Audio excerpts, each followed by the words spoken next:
Feminism has become something of a dirty word in certain circles. There's even a group called Women Against Feminism.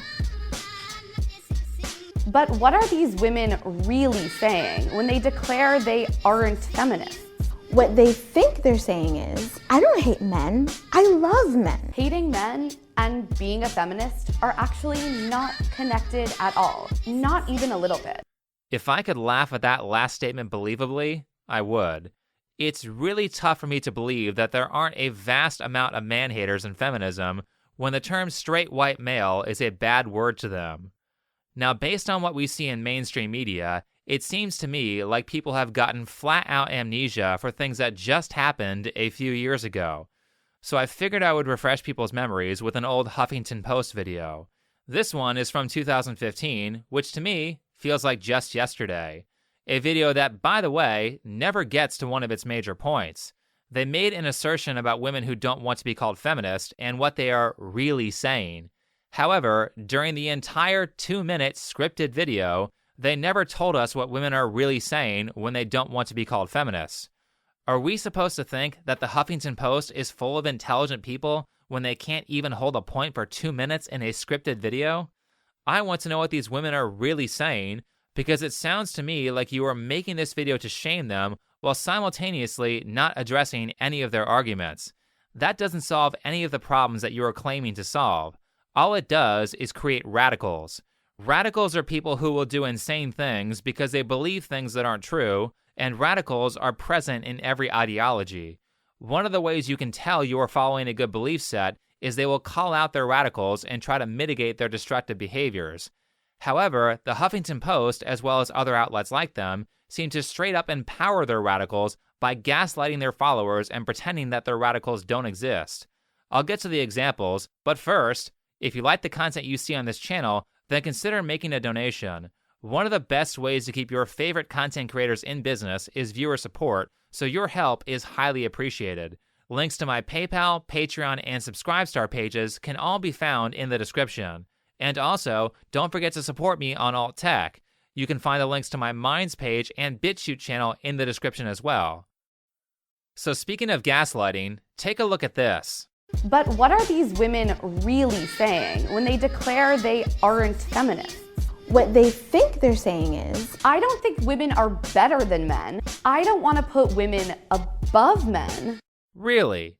Feminists don't think that women are better than men? Then why do they keep saying that the future is female because women are better leaders? They've been saying that for more than a decade. This is like someone shouting, hey, the sky is blue. And then Huffington Post says, what are you talking about? The sky is not blue. The claim that these ladies made is literally one of the easiest things to debunk. I guess they forgot about the thousands of mainstream news reports saying that women are smarter than men, women can multitask better, they are healthier.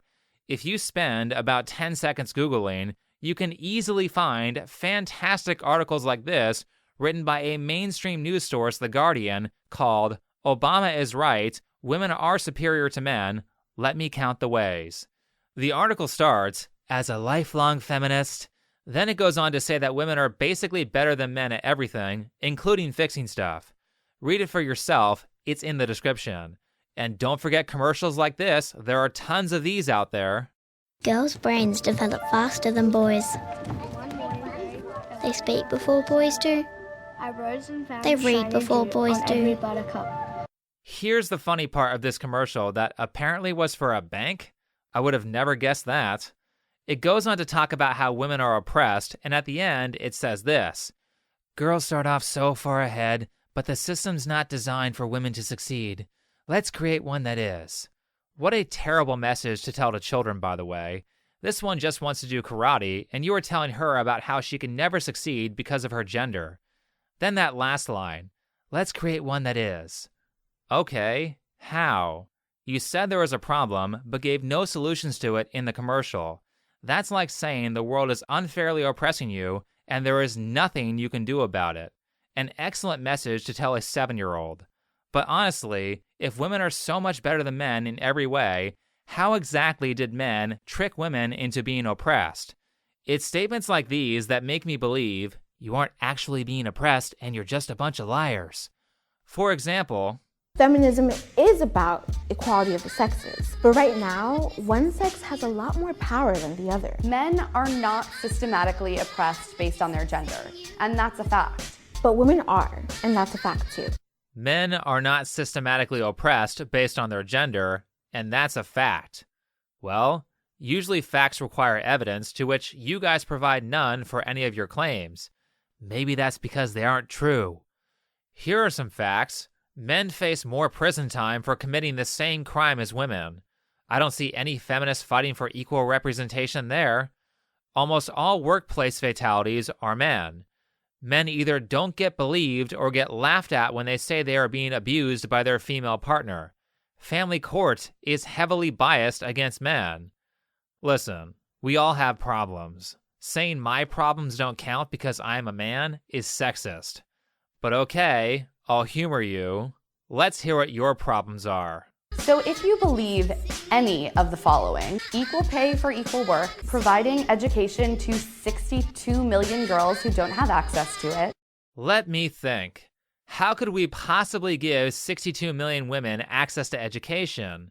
There must be some program out there that does that entirely for free that anyone can access whenever they want. Oh, and sarcasm aside, the Khan Academy was helping me graduate college years before this Huffington Post video came out. The wage gap? I don't even have to tell you how false that is, because it turns out that the Huffington Post already made a video debunking it. Is your company looking to maximize their output while cutting back on costs? Why outsource all your production to faraway countries like India, China, and Narnia when we have the cheapest and best workforce right here in the good old US of A? Women.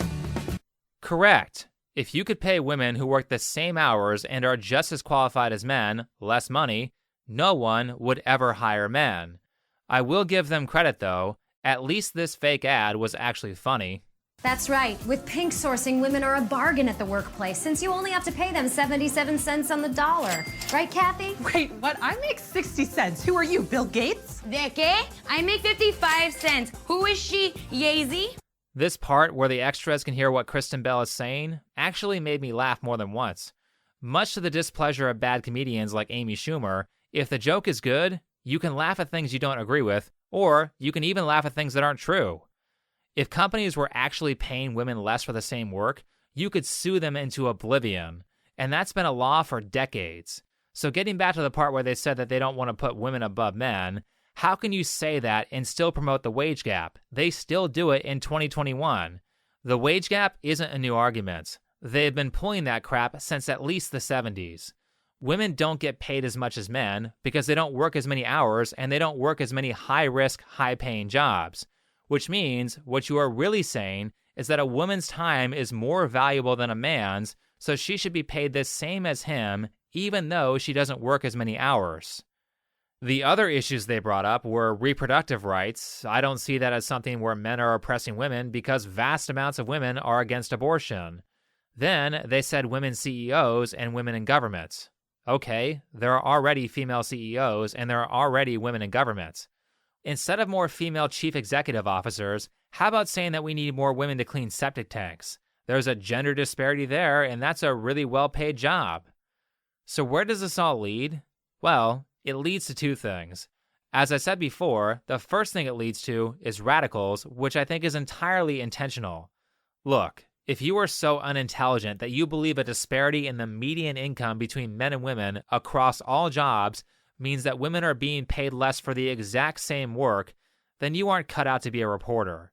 They want people to be radicals. They want their followers to believe a bunch of ridiculous lies because then they can use those lies to mobilize those people to fight for any cause.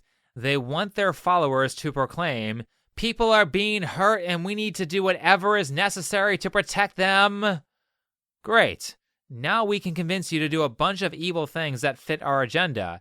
And by the way, the more we convince you to do evil stuff, the more you'll be willing to put up with our evil. To understand how evil and fascistic some of the stuff they are doing in the name of their radical causes, we have to go back in time a few years. Not that long ago, every time anyone who didn't drink the feminist Kool-Aid tried to speak at a college, every feminist would call up the school administration and tell the staff that the people who were a lot of times just there to promote free speech were presenting dangerous ideas. Free speech is dangerous? Wasn't the left the party of free speech not like 10 years ago? Then, if the college still hosted the speaker they didn't like, they would do this.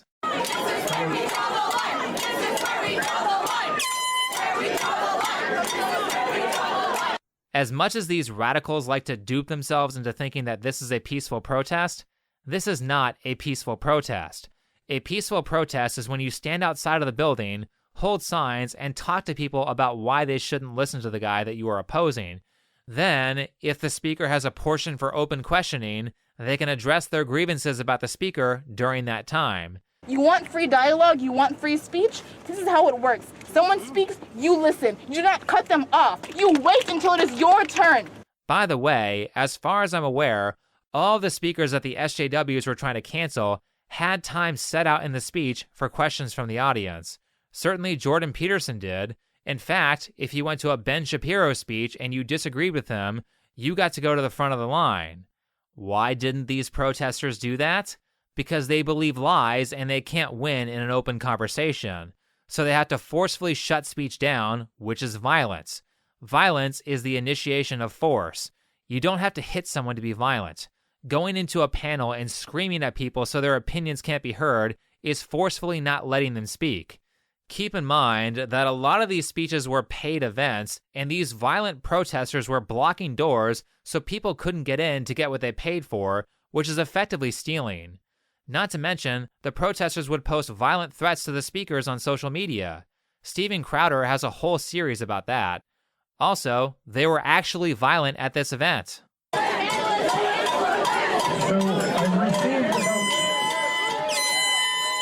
You see that? That air quote peaceful protester just blew a loud air horn into his ear and then laughed about it. That's assault. That can cause hearing damage. And you know it's violent because I guarantee you if Jordan Peterson had done the same thing to her, every news headline would have talked about how this innocent protester will never hear again because of the malicious assault from far-right activist Jordan Peterson. What a coward. She only did that because she knew he wouldn't attack her back. But here's the real evil of what these radicals are doing. They want you to respond with violence because it makes them look like the victims. Well, their plans ended up backfiring because the speakers at these events weren't stupid, and instead of fighting, they told everyone to record all the radicals. That made the speakers look good, and it's how a lot of people like Jordan Peterson became famous. This is how you handle these people. Do not use violence. That's what they want, and it will only garner them more support because they have control over the media. Instead, shine a light on how evil they are and kill their public support. That's literally how these radicals got so much power in the first place. They just started baselessly calling everyone evil that they didn't like. Let's use their own tricks against them and show people who the actual villains are. This time with evidence. You have to do it with evidence, otherwise you will radicalize your own group and create the same problems. Alright, the second thing that this type of propaganda from the Huffington Post promotes is actually something they put right in their own video. Take a look at what this article they showed says. Non-feminist Marion Cotillard says that we need to fight for women's rights, but I don't want to separate women from men. Sometimes in the word feminism, there is too much separation. The problem with all the lies that companies like Huffington Post spread is that it creates division. Division between the people who believe the lie and the people who don't. The people who believe the lie won't come to the side of truth because they are indoctrinated, and the people who don't believe the lie aren't going to side with people who are easily fooled. It's one thing to have a difference of opinion, but generally people don't like others who believe things that are obviously untrue. The more lies that are believed, the worse the divide gets. This strategy is called divide and conquer. You find a narrative that is controversial, you draw a line in the sand, and you say you are either with us or against us. Anyone who doesn't agree with the narrative, even if they believe other things that you believe, is now considered an enemy. Feminists are so good at dividing people that they will even divide their own team. Take a look at this. Same Huffington Post staff, different video. You might have heard the term white feminism used lately, but what does it mean? Basically, white feminism is feminism that ignores intersectionality. So not all feminists who are white feminists. But most white feminists are white because white people just don't have to think about things like race on a daily basis. You can only be a feminist if you believe these exact principles. They want to make sure everyone falls into all the same dogma. Being a white feminist doesn't make you a bad person. It just means you have a lot to learn. Because sometimes as white ladies, we just have to shut the fuck up. Yeah, you aren't a bad person. You are just stupid and need to shut up. Well, that was a very unifying sentiment from Huffington Post. The reality is that if you look at any group who actually does good things, they are full of people who disagree with each other, but they believe in a common goal. Uniformity of thought is a tool of evil. What authoritarians don't want us to realize is that we all agree on most things, because if we did that, instead of fighting each other, we would work together to fight for the causes that we actually agree on. That's how a real team works, because diversity of thought makes you stronger. If you only listen to your side, you become philosophically weak. In fact, if you tell me the side of the political spectrum that you are on, and I can accurately predict all of your beliefs, you are not a person, you are an NPC. Real people have complex opinions that don't just follow a narrative straight down the line. Also, if you aren't spending any time engaging with the other side, you aren't spending time finding common ground with a lot of people who could be helping you get what you want. I spend tons of time reading comments, and a lot of the people who I fervently disagree with on certain issues actually want some of the same things I want. Remember the feminists from this Jubilee video? Most of their arguments were just them bullying the other side. However, one of them said that they agreed that women can be violent, and violence towards men from women is a problem. Great. Instead of fighting about everything that we disagree on, let's go solve this problem. That's why segments like Jubilee's Middle Ground and Change My Mind are amazing. The goal isn't to turn people to your side. The goal is to figure out how to get disagreeing parties to have a productive discussion on controversial issues and have them find common ground. The more amazing thing is that these segments are wildly popular. People want these discussions to happen. One last example. When I talk about child support and alimony, it's very difficult to get people on the other side to agree that child support is a bad thing. However, with regards to my channel, pretty much nobody in my comment section defends alimony. Great. I might not have you on child support, but we both don't like alimony, so let's work together to get rid of it. Instead of having two bad things, it's much better to just have one bad thing. That's how you solve problems. Learn to get along and work towards common goals. People who disagree with you are a good thing because if they have strong arguments, they will make you stronger, even if you don't end up going over to their side.